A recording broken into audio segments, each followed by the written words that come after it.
et que ça ne changera pas. Est-ce si sûr? Depuis plusieurs années, le doute a commencé.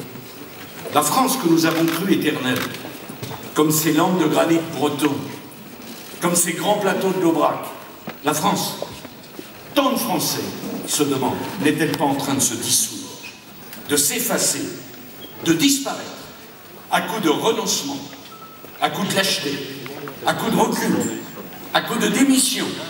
Cette question de la France et de sa pérennité est essentielle, car elle constitue le véritable sens des échéances politiques qui nous attendent dans moins d'un an.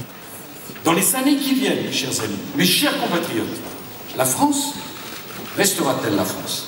C'est le premier défi, c'est le plus grand, c'est le plus fondamental. Et cette interrogation, la France restera-t-elle la France?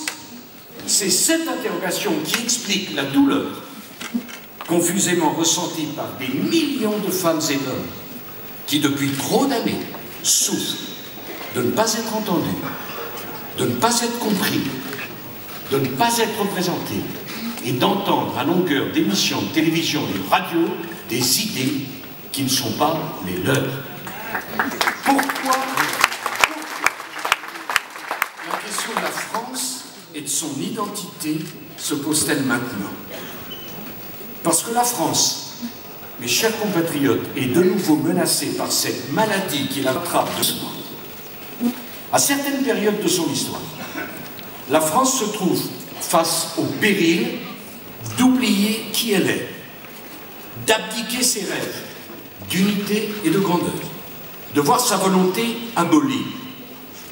Qu'en parlant de renoncement, je dis la France, en vérité, l'expression est sans doute inappropriée, elle peut même être injuste.